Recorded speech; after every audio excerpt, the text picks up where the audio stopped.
വാഗ്ദത്തം ചെയ്തവൻ വിശ്വസ്തൻ. God who has given the promises is faithful. ദൈവം വിശ്വസ്തനാണ്. ദൈവം എനിക്ക് അനുകൂലമാണ്, ദൈവം എനിക്ക് പ്രതികൂലമല്ല എന്ന് ഏത് കഷ്ടത്തിന് നടുക്കും വിളിച്ചു പറയാനുള്ള കൃപ ഈ വചനത്തോടുകൂടെ ദൈവം അയക്കുകയാണ്. കർത്താവ് ഈ ഭൂമിയിലുള്ള ഏത് സാഹചര്യവും ദൈവസന്നിധിയിൽ അത് വളരെ ചെറുതാണ്. കഴിഞ്ഞ ദിവസം ഒരാൾക്ക് വേണ്ടി വളരെ പ്രയാസത്തോടുകൂടി ഒത്തിരി ഭാരങ്ങൾ, 4-5 പേര് ഒരേപോലെ അവരുടെ ആവശ്യങ്ങൾ പറഞ്ഞ് പ്രാർത്ഥിക്കാം. നമുക്ക് ഭാരമായി തോന്നും, ഈ ഭാരം നമുക്ക് ഹെൽപ്പ് ചെയ്യാൻ ഒക്കത്തില്ല. കാരണം ഒരാളെ ഹെൽപ്പ് ചെയ്യുന്നതുകൊണ്ട് വേറെ 4 പേർക്ക് പിന്നെ ഹെൽപ്പ് ചെയ്യാൻ നമുക്ക് ബലമില്ല. അപ്പോൾ നമ്മൾ ഈ ഒരു വിഷയം കർത്താവിൻ്റെ മുമ്പിലോട്ട് ഏൽപ്പിച്ചു. കർത്താവ്, അനേക മക്കളുടെ ഭാരങ്ങൾ നമ്മൾ കേൾക്കുകയാണ്. അവർ നിവൃത്തിയില്ലാത്ത മോളെ വിളിക്കുമ്പോൾ കർത്താവ് നമ്മൾ അവർക്ക് വേണ്ടി പ്രാർത്ഥിച്ചു. എന്താണ് നീ പറയുന്നത്? കുറേ പ്രാർത്ഥിച്ചുമ്പോൾ കർത്താവ് ഒരു വിഷൻ പോലെ കാണിച്ചത്, കർത്താവ് വലിയവനായിട്ട് മുമ്പിൽ വന്ന് നിൽപ്പുണ്ട്. അങ്ങേയറ്റത്ത് ഈ കഷ്ടതയും സങ്കടവും പറയുന്ന വ്യക്തികളുടെ മുമ്പിൽ മല പോലെ പ്രശ്നം നിൽക്കുകയാണ്. അങ്ങനെ അവരത് കാണുന്നത്. പക്ഷേ ദൈവത്തെ അവർ കാണുന്നില്ല. കുറേ നേരം പ്രാർത്ഥിച്ച് കഴിയുമ്പം കർത്താവ് ഈ മല പോലെയുള്ള പ്രശ്നം ചെറിയ ഉറുമ്പിൻ്റെ സ്റ്റേജിലാണ് ദൈവം കാണിക്കുന്നത്. അത്രയേ ഉള്ളൂ ദൈവത്തിന്. നമുക്ക് നമ്മുടെ ജഡത്തിൽ ചിന്തിക്കുമ്പോൾ ഇത് വലിയ മലയാണ്. പക്ഷെ ദൈവത്തിനത് വളരെ ചെറുതാണെന്നും അവനത് പരിഹരിക്കാൻ വിശ്വസ്തനാണെന്നുമുള്ള ബോധം വരണമെങ്കിൽ ദൈവസാന്നിധ്യവും ദൈവവചനവും നമ്മളിൽ നിറയണം. അല്ലാതെ ഒരിക്കലും വേറെ എന്തെല്ലാം ഈ പല രോഗങ്ങളുടെയും ഉറവിടം നമ്മളിലുള്ള ടെൻഷൻ അല്ലെങ്കിൽ നമ്മളിലുള്ള പാപസ്വഭാവമാണ്. അതുകൊണ്ട് ഈ ദൈവം എൻ്റെ കൂടെ ഉണ്ട് എന്നും ദൈവം എന്നിൽ വസിക്കുന്നു എന്നുള്ള ബോധം വരുമ്പം കർത്താവ് എന്നെ ഇട്ടേച്ചെങ്ങും പോകത്തില്ല എന്ന്, അതായത് നന്മയിലും തിന്മയിലും പ്രയാസത്തിലും സങ്കടത്തിലും സന്തോഷത്തിലും ഒരുപോലെ നിൽക്കുന്ന ഒരു ദൈവമാണ്. Because is absolutely constant. നമ്മുടെ കൂട്ട് ഇല്ല ഗതി അങ്ങോട്ട് മാറും ഇങ്ങോട്ട് മാറുന്ന ദൈവമല്ല. ആ ദൈവത്തെയാണ് വിളിച്ചു പറയാനുള്ള ബലം വരേണ്ടത്. അത് മെച്യൂരിറ്റി അല്ലെങ്കിൽ അതിനുള്ള പക്വത വരുന്നത് ഭാരത്തിലും പ്രയാസത്തിലും കൂടെ നമ്മൾ കടന്നു പോയിട്ട് വന്നിട്ട് വലിയ ഭാരങ്ങൾ ജീവിതത്തിൽ വന്നപ്പോൾ അവൻ എഴുന്നള്ളി വന്ന് സഹായിച്ചു എങ്കിൽ ഈ പ്രശ്നവും അവൻ സഹായിക്കും എന്നുള്ള ഉറപ്പ് അവനവനുണ്ടാകുകയാണ്. അതുകൊണ്ട് കഷ്ടം വരുന്നത് തിന്മയ്ക്കല്ല എന്ന് ആദ്യമേ പറയണം. പലപ്പോഴും ഭാര്യമാരെന്നെ വിളിച്ചു പറയും, ഭർത്താവിൻ്റെ ബലഹീനത കൊണ്ടാണ് ഇത് സംഭവിക്കുന്നത്. ഒരു പക്ഷേ അവരുടെ ബലഹീനതയായിരിക്കാം. നമുക്ക് പ്രാർത്ഥിച്ച് അത് ശരിയാക്കാൻ കഴിവില്ലേ? അതിനല്ലേ ദൈവം ഒന്നിച്ചാക്കി വെച്ചിരിക്കുന്നത്. അവർക്കുള്ള ബലഹീനതയ്ക്ക് വേണ്ടി നമ്മൾ പ്രാർത്ഥിക്കാനുള്ള കഴിവുള്ളവരല്ലേ നമ്മളാക്കി വെച്ചിരിക്കുന്നത്. എല്ലാ 2 പേർക്കും ഒരേ കഴിവായിരുന്നെങ്കിൽ ആ കാര്യം എളുപ്പമായിരുന്നു. പക്ഷെ അങ്ങനെയല്ല നടക്കുന്നത്. അതുകൊണ്ട് നമ്മുടെ കുഞ്ഞുങ്ങൾക്ക് പഠിക്കാൻ കഴിവില്ലാത്തവരെ നോക്കിയിട്ടുണ്ടോ? കുഞ്ഞുങ്ങൾക്ക് പഠിക്കാൻ കഴിവില്ല എങ്കിൽ നമുക്ക് പഠിപ്പിക്കാൻ കഴിവില്ലെങ്കിൽ പഠിപ്പിക്കാൻ കഴിവുള്ളവരെ ദൈവം കാണിച്ചു തരും. പരിഹാരമില്ലാത്ത ഒരു പ്രശ്നവും ദൈവത്തിൻ്റെ മുമ്പിലില്ല. 1 തിമോത്തി 6:12 പറയുന്നത്, വിശ്വാസത്തിൻ്റെ നല്ല പോർ പൊരുതുക, നിത്യജീവനെ പിടിച്ചുകൊള്ളുക. അതായത് ഒരു യുദ്ധമുണ്ട്. വിശ്വാസത്തിന് ഏതൊരു കാര്യവും വിശ്വാസം കൊണ്ടാണ് നേടേണ്ടത് എങ്കിൽ കാണുന്നത് താൽക്കാലികം, കാണാത്തത് നിശ്ചയമെന്ന് പറയുന്ന ദൈവം അബ്രഹാമിനെ വിശ്വാസികളുടെ പിതാവെന്ന് വിളിച്ചപ്പോൾ ആ അബ്രഹാമിൻ്റെ മക്കളായിട്ട് ദൈവം നമ്മളെയും കണ്ടു എങ്കിൽ നമുക്കുള്ള വാഗ്ദത്തങ്ങൾ അബ്രഹാമിന് കൊടുത്തത് നമ്മുടേതാണ്. അതാണ് അബ്രഹാമിന് ഉൽപ്പത്തി 12:1-6 വരെയുള്ള വാക്യം വായിക്കുമ്പോൾ ദൈവം മാറ്റി പിടിച്ച് ദൈവം അബ്രഹാമിനെ അനുഗ്രഹിച്ചു. ആ അനുഗ്രഹങ്ങളെല്ലാം എനിക്ക് വേണ്ടി കോൺസ്റ്റൻ്റായിട്ട് എൻ്റെ കൂടെ നിൽക്കുന്നു. പക്ഷെ പ്രാപിച്ചെടുക്കാൻ ഒക്കുന്നില്ല. എനിക്കുള്ളതാണെന്നുള്ള ബോധം ആദ്യം വരുന്നില്ല. ഒന്നാമത് കുഞ്ഞുങ്ങളുണ്ടാകുമ്പം അവരെ അനുഗ്രഹം അല്ല ശാപമാണെന്ന് നാവ് കൊണ്ട് പറയാൻ ഒരിക്കലും നമ്മുടെ നാവ് ഇടയാകരുത്. നമ്മൾ അന്യോന്യം കുറ്റം പറയാതെ ശത്രു പിശാചാണെന്നും നമ്മൾ ഒരു സൈഡിലെ ടീമാണെന്നും മനസ്സിലാക്കുമ്പോൾ പല കാര്യങ്ങളിൽ എല്ലാ കാര്യങ്ങളും ജയമെടുക്കാൻ സാധിക്കും. അതിന് വിനയം വേണം. വിനയം അതിന് ഹ്യൂമിലിറ്റി. അപ്പോൾ നമ്മൾ ഹബക്കൂക്കിനകത്ത് പറയുന്നുണ്ട് 2:3 ദർശനത്തിന് ഒരവധിയുണ്ട്. ഇക്കത്തിന് നമ്മളങ്ങോട്ട് ഉടനെ ഇപ്പോൾ കിട്ടുന്നൊരു പ്രോഫസി കിട്ടി ആരും വിചാരിക്കല്ലേ. അതിന് സമയമുണ്ട്, ഒരവധി വെച്ചിരിക്കുന്നു. അത് സമാപ്തിയിലേക്ക് ബന്ധപ്പെടുന്നു. സമയം തെറ്റത്തില്ല. അത് വൈകിയാലും അതിനായി കാത്തിരിക്കുക, അത് വരും നിശ്ചയം. ഇതാണ് നിശ്ചയമായിട്ട് എൻ്റെ ദൈവം അത് ചെയ്തു തരും. പക്ഷെ എൻ്റെ കണ്ണുകൊണ്ട് നോക്കുമ്പം നേരെ വിപരീതമായ സാഹചര്യങ്ങളാണ് എൻ്റെ മുമ്പിൽ നിൽക്കുന്നത്. അതുകൊണ്ടാണ് പല ഈ നല്ല കൃപയുള്ളവർ ചിലർ നമ്മൾ സങ്കടങ്ങളോ ഭാരങ്ങളോ ചെന്ന് പറയും അവർ കണ്ണടച്ചിരുന്നത് കേൾക്കും. നമ്മൾ വിചാരിക്കും ഇതേ ഉറങ്ങാന്നല്ല.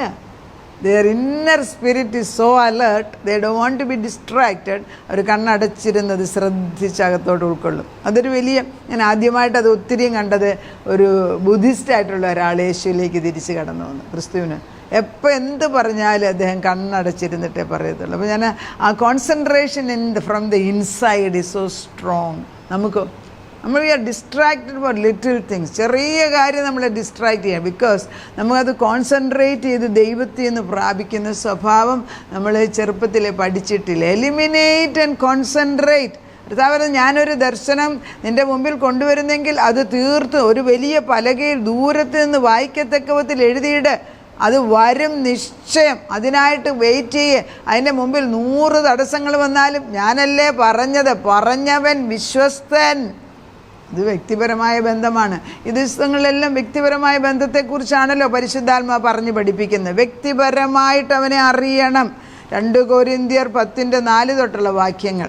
ദൈവത്തിൻ്റെ അനുഗ്രഹം വരുമ്പോഴേ ഈ ആരംഭം തൊട്ട് കർത്താവ് അങ്ങ് അവസാനം വരെ അനുഗ്രഹിക്കുന്ന കയ്യുമായിട്ടാണ് നിൽക്കുന്നത്. അപ്പച്ചൻ്റെ കയ്യിൽ അനുഗ്രഹങ്ങളുടെ ഒരു കൂമ്പാരം നമ്മൾ കാണുന്നുണ്ട്. പ്രാപിച്ചെടുക്കാതിരിക്കുന്നത് നമ്മളുടെ ജഡത്തിലുള്ള ചിന്ത മാത്രമാണ്. വേറെ ഒരു ശക്തിക്ക് അതിൻ്റെ മുമ്പിൽ ഇല്ല.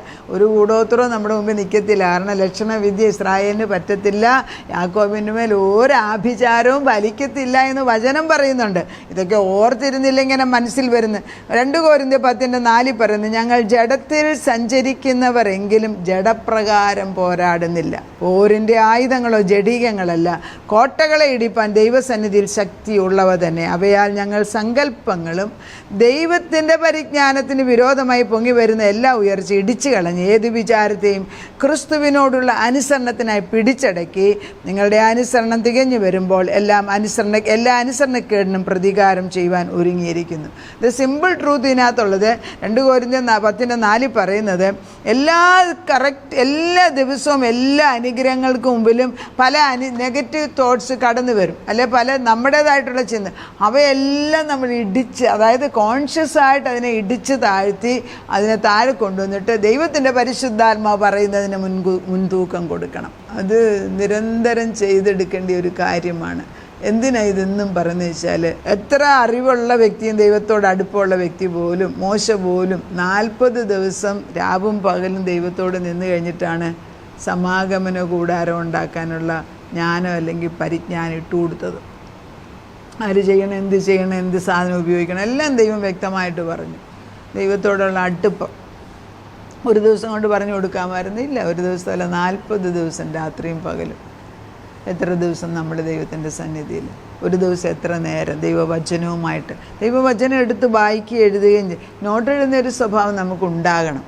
പലപ്പോഴും ഞാൻ പോകുന്ന പല സ്ഥലങ്ങളിലും ആർക്കും നോട്ട് എഴുതുന്ന ഒരു സ്വഭാവമേ ഇല്ല. ഈ നോട്ട് എഴുതിയാൽ പോലും നമ്മൾ മറക്കും. പിന്നെ നോട്ട് എഴുതാതിരിക്കുന്നവരിൽ എന്ത് കിട്ടും? ഞാൻ ചിലപ്പോൾ എനിക്ക് വളരെ സങ്കടം തോന്നും. വചനം എല്ലാം പഠിപ്പിച്ച് ഒരാഴ്ച കഴിയുമ്പം ചോദിക്കുമ്പോൾ എന്താ പഠിപ്പിച്ചതെന്ന് അവർ ഓർക്കത്തില്ല. കാരണം നമ്മൾ മറവിയുള്ളവരാണ്. അതുകൊണ്ടാണ് എന്നുമുള്ള പുതിയ മന്ന ഇട്ട് കൊടുക്കുക എന്ന് ദൈവം പറയണം. ഇന്നലത്തെ മന്ന ഇന്ന് നമ്മൾ മറന്നുപോയി. അങ്ങനത്തെ അത്രയും സ്വഭാവം നമുക്കുള്ളൂ. അല്ലെങ്കിൽ നമ്മളെ ചോക്ക് ചെയ്യുന്ന വേറെ പല ചിന്തകൾ കയറി വരും. അപ്പോൾ നമ്മളോട് ഈ ദൈവം പറയും, ദിനംപ്രതി എൻ്റെ വചനം പറയുന്നത് ദിനംപ്രതി പുതിയ ചിന്തകൾ അല്ലെങ്കിൽ ഫ്രഷായിട്ട് നമ്മൾ ദൈവത്തിലേക്ക് അടുത്ത് വരണം. എല്ലാ ജഡചിന്തകളും നമുക്കെതിരായിട്ട് നിൽക്കുന്നതിന്, അല്ലെ ദൈവത്തിനെതിരായിട്ടുള്ളതിനെ ഇടിച്ചു താഴ്ത്തണമെങ്കിൽ ദൈവവചനം നമ്മുടെ ഉള്ളിൽ വരണം. വാഗ്ദത്തം തന്നവൻ ക്രിസ്തുവാണ്, പൂർത്തീകരിക്കാൻ വിശ്വസ്തൻ. അപ്പം വിശ്വാസത്തിൽ നിൽക്കുന്നവർക്ക് യുദ്ധമുണ്ട്. നമ്മുടെ മനസ്സാക്ഷി, അല്ലെ കോൺഷ്യൻസ് എന്ന് പറയുന്നത്, അതൊരു ആന്തരിക ജ്ഞാനമാണ്.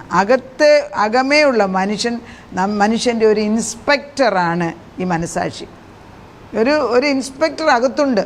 അത് ചെയ്യല്ലേ, അത് പോകരുത്, അത് പോകണം, അത് ചെയ്യല്ലേ, ഇങ്ങനെ പറഞ്ഞുകൊണ്ടിരിക്കും. അപ്പോൾ അതിലിപ്പോൾ കുറച്ച് കഴിയുമ്പോൾ നമ്മൾ ഈ മനസ്സാക്ഷിയെ, അതിനാണ് ഈ ഡ്രഗ് അഡിക്ട്സും ഡ്രിങ്ക്സും ഒക്കെ എടുക്കുന്നതിന് ഈ മനസ്സാക്ഷി അങ്ങ് ഇല്ലാതാക്കുക, അതിനെ അടിച്ചമർത്തി അതൊരിക്കലും ഉണ്ടാകരുത്. ആ ഒരു ടേൺ അറൗണ്ട് ഇന്ന് സംഭവിക്കണം. ഇതിങ്ങനെ പോയാൽ ശരിയായിട്ടില്ല. അങ്ങനെ നമ്മൾ വചനം, അതായത് ജീവനുള്ള വചനത്തിന് ശക്തിയുണ്ട്. അത് പറഞ്ഞുകൊണ്ടേയിരിക്കുക. മനസ്സാക്ഷി കറപ്റ്റഡ് ആക്കരുത്. പരിശുദ്ധാത്മാവ് നല്ല മനസ്സാക്ഷിയുടെ അച്ചാരമാണ്. അതായത് പരിശുദ്ധാത്മാവാകുന്ന ദൈവത്തിൻ്റെ തൃത്വത്തിൽ ഒരാൾ നമ്മുടെ അച്ചാരെന്ന് പറഞ്ഞാൽ എനിക്ക് വേണ്ടി പൈസ അല്ലെങ്കിൽ അഡ്വാൻസ് കൊടുത്തിട്ട് എന്നെ തിരിച്ചു കൊണ്ടുപോകാമെന്ന് പറഞ്ഞു പോയിരിക്കുകയാണ് ദൈവം തമ്പുരാൻ. എനിക്ക് അച്ചാരമായിട്ട് പരിശുദ്ധാത്മാവ് തന്നിരിക്കുകയാണ്. അച്ചാരം നമ്മളൊരു സ്ഥലം വാങ്ങിക്കാൻ, നമുക്കൊരു സ്ഥലം വാങ്ങിക്കാൻ 50 ലക്ഷം രൂപ ഉണ്ട്. നമ്മൾ പറയും 10,000 രൂപ ഞാൻ അഡ്വാൻസ്. അത് അച്ചാരമാണ്. പിന്നെ അതിന് ഞാൻ വേണ്ടെന്ന് പറയുന്നിടം വരെ അത് വിൽക്കരുത്. അത് നമുക്ക് ബിസിനസ് വേൾഡിൽ മനസ്സിലാകും. അതുപോലെ യേശുക്രിസ്തു നമുക്ക് വേണ്ടി തൻ്റെ രക്തം കൊടുത്ത് മറുവിലയായിട്ട് കൊടുത്ത് നമ്മളെ വാങ്ങിച്ചവരാണെന്നും അവൻ്റെ മണവാട്ടിയാണെന്നുള്ള ബോധം നമ്മളിൽ വരുമ്പോൾ അവൻ നമുക്ക് പരിശുദ്ധാത്മാവിനെ ഡിപ്പോസിറ്റ് ചെയ്തിരിക്കുന്നത് അത് പൂർത്തീകരിക്കുന്നത് വീണ്ടും വീണ്ടും ഉറപ്പിച്ചു പറയുന്ന ദൈവത്തിൻ്റെ തൃത്വത്തിൽ ഒരാളാണ്. ഈ ദൈവത്തിലേക്ക് നമ്മൾ കടന്നു വന്നേ ഒക്കത്തുള്ളൂ. ഈ ഒരു ലോകത്തിൽ അങ്ങേയറ്റം ഇപ്പോൾ കഴിഞ്ഞ ദിവസം നമ്മുടെ കൊച്ചുമോള് ഷീസ് ഇൻ സ്റ്റേറ്റ്സ്, അമേരിക്കയിലാണ്. അപ്പം അവൾ സ്കൂളിൽ ഒരു തീസീസ് അതുകൊണ്ട് ചെറിയൊരു ആർട്ടിക്കിൾ എഴുതുന്നതിനകത്ത് റിലീജിയനെ കുറിച്ച് എഴുതിയപ്പോൾ അവൾ പറയുമായിരുന്നു, ഇന്ത്യൻ റിലീജിയനെക്കുറിച്ച് അവൾ പഠിച്ചപ്പം അവരെല്ലാം ഇന്ത്യൻ റിലീജിയനെ ഹിന്ദുയിസത്തെക്കുറിച്ചും ബുദ്ധിസത്തെക്കുറിച്ചും ഒക്കെ എഴുതി വെച്ച് ക്രിസ്ത്യാനിറ്റിയെക്കുറിച്ച്, അമേരിക്കയാണെന്ന് ഓർക്കണേ, കുറിച്ച് പറയുന്നതിന് ആ ബുക്കിനകത്ത് എഴുതി ക്രിസ്ത്യാനിറ്റി ഈസ് എ മിത്ത്. അത് ഒരു കെട്ടുകഥയാണെന്ന്. മിത്തോളജി എന്ന് വെച്ചാൽ മിത്ത് അല്ലെങ്കിൽ കഥക്കെട്ടുകളാണ്. അതിന്ന് എടുത്തിരിക്കുന്നതാണ് പല നമ്മുടെ ദേശത്തുള്ള പല ഭാഗങ്ങളും. പക്ഷേ സത്യത്തിൻ്റെ ഉറവിടമായ ഒരു വേദപുസ്തകം, യേശുക്രിസ്തുവിൻ്റെ ജനനത്തെക്കുറിച്ച് തലമുറകൾക്ക് മുമ്പേ കർത്താവ് വ്യക്തമായിട്ട് എഴുതിയ ഒരു പുസ്തകത്തിനകത്ത് every detailed of Christ birth, life and his crucifixion, death എല്ലാം എഴുതി വെച്ചിട്ട് അതൊരു മിത്താന്ന് അമേരിക്കയിൽ പഠിക്കുന്ന ഒരു കൊച്ച് വേറൊരു ബുക്കിൽ നിന്ന് വായിക്കുമ്പോൾ ഇറ്റ് ബ്രിങ്സ് കോൺഫ്ലിക്റ്റ് ഇല്ലേ. അങ്ങനെയുള്ള ശാപങ്ങൾ നമ്മുടെ ഹൃദയങ്ങളിൽ കയറാതിരിക്കട്ടെ. അതുകൊണ്ടാണ് ദിനം പ്രതി ഇത് ഫ്രഷ് മന്ന. ഈ 40 വർഷത്തേക്കുള്ള മന്ന വേണേൽ ഒരു കൂട്ടമായിട്ട് ദൈവത്തിന് കൊടുക്കാമായിരുന്നില്ലേ കർത്താവിൻ്റെ ഒന്ന്. പക്ഷേ എൻ്റെ അടുക്കിലേക്ക് വന്ന് എന്നും പറക്കിയെടുക്കും. അതാണ് ദൈവം ആഗ്രഹിക്കുന്നത്. നമ്മൾ ദൈവത്തിൻ്റെ അടുക്കിലേക്ക് കടന്നു വന്നിട്ട് 2024 സകല അനുഗ്രഹം തന്നിട്ടുണ്ട്. വാങ്ങിച്ചെടുക്കാൻ നിൽക്കുന്ന തടസ്സം മാറ്റി കർത്താവിൻ്റെ വചനത്തിൽ മെഡിറ്റേറ്റ് ചെയ്ത് പ്രാപിച്ചെടുക്കുക. പ്രാർത്ഥിക്കാം. അതിപരിശുദ്ധനായ ദൈവത്തിൻ്റെ ആത്മാവ് വ്യക്തമായിട്ടും വളരെ വേദനയോടുകൂടെ പറയാണ്, ജീവിച്ചിരിക്കുന്ന സത്യമാകുന്ന എന്നെ മറന്ന് ഞാനൊരു മിത്താന്ന് എഴുതി വെപ്പിക്കാൻ ദുഷ്ടൻ ആലോചന ഇടുമ്പം നമ്മളതിനെ ചുട്ടുകരിച്ചിട്ട് ക്യാൻസൽ ചെയ്തിട്ട് കർത്താവിൻ്റെ പരിശുദ്ധാത്മ ജീവനുള്ളവനാണെന്ന് നീ വിളിച്ചു കാണിക്കുന്നതിന് സ്തോത്രം. എവിടെ പെർസിക്യൂഷൻ ഉണ്ടോ, എവിടെ നുണയുടെ ആത്മാവുണ്ടോ, അവിടെയെല്ലാം അതിജീവിച്ച് നിൽക്കുന്ന ഒരു ദൈവത്തിൻ്റെ ആത്മാവ് നമ്മുടെ ഉള്ളിൽ നീ ഇട്ട് തരുന്നതിന് നന്ദിയോടെ സ്തോത്രം. ഏത് പുസ്തകത്തിൽ നോക്കിയാൽ ഈ ദൈവത്തിനെതിരെ സത്യദൈവത്തിനെതിരായിട്ട് എപ്പോഴും നുണ തന്നെ പറഞ്ഞുകൊണ്ടിരുന്നു. ശദ്രക് മേശക് അബേദ്നേഗോയുടെ മുമ്പിൽ ഒരു ദേവനെ ഉണ്ടാക്കി വെച്ചേച്ച് ഇതാണ് ദേവൻ, ഇതിനെ നമസ്കരിക്കണം എന്ന് പറഞ്ഞപ്പോൾ അവരുടെ ഉള്ളിലൊരു സത്യദൈവം ഉണ്ടായിരുന്നു. ആ സത്യദൈവം രക്ഷിക്കുമെന്ന്, അത് യഹോവ ദൈവം. ആ ഒരു ദൈവം നമുക്കുണ്ട് എന്നുള്ള ബോധം നമുക്ക് നമ്മുടെ കുഞ്ഞുങ്ങൾക്കും കുടുംബങ്ങൾക്കും ഇട്ടു തരണം. ഇതെല്ലാം ഈ കലക്കത്തിനകത്ത് ഇതൊന്നും ഇല്ലാതാക്കാമായിരുന്നു. പക്ഷെ നമ്മൾ തന്നെ പാപം ചെയ്ത് ഈ ഒരു അവസ്ഥയിലാക്കിയെടുത്ത് അടുത്ത തലമുറയിൽ ദുഷ്ടൻ കയറുന്നതിന് ദൂരത്തുനിന്ന് കണ്ട് യഹോവയുടെ തീയിറക്കി ഏലിയ പ്രവാചകൻ പ്രാർത്ഥിച്ചതുപോലെ സ്വർഗത്തിൽ നിന്ന് തീയിറക്കി കരിച്ചു കളഞ്ഞിട്ട് ശത്രുവിൻ്റെ തന്ത്രങ്ങൾ അതിൻ്റെ ഉത്ഭവത്തിൽ തന്നെ ബ്രിങ് ഇറ്റ് ഇൻ നോട്ട്, ഉത്ഭവത്തിൽ തന്നെ കരിഞ്ഞു പോകട്ടെ. സത്യത്തിൻ്റെ മുമ്പിൽ ദുഷ്ടാത്മാവിന് നിൽക്കാനൊക്കത്തില്ല. ദൈവത്തിൻ്റെ പരിശുദ്ധാത്മാവ് ജീവനും സത്യവുമാണെന്ന് വിളിച്ചു പറയുമ്പം അവസരം അത് ഏറ്റെടുത്തിരിക്കുന്നതിന് സ്തോത്രം. അതിനുവേണ്ടി ദൈവത്തിൻ്റെ ദൂതഗണങ്ങൾ കടന്നു വന്ന് ആവശ്യമില്ലാത്തതായ ചിന്തകൾ നമ്മുടെ തലമുറകളെ വന്നിട്ട് അവരെ വഴിതെറ്റിക്കുന്ന സകല തന്ത്രങ്ങളും യേശുവിൻ നാമത്തിൽ അഴിഞ്ഞു പോകട്ടെ. ഞാനും എൻ്റെ കുടുംബമോ ഞങ്ങൾ യഹോവയ്ക്ക് വേണ്ടി നിൽക്കുമെന്ന് ജോഷുവ പറഞ്ഞതുപോലെ പറയാൻ ഈ ഒരു വചനം കൊണ്ട് അനേകർക്ക് വെളിച്ചമുണ്ടാകട്ടെ. പ്രാർത്ഥനയുടെ ഉത്തരം തന്നതിന് നന്ദി. യേശുക്രിസ്തുവിൻ്റെ പുണ്യനാമത്തിൽ തന്നെ ആമേൻ.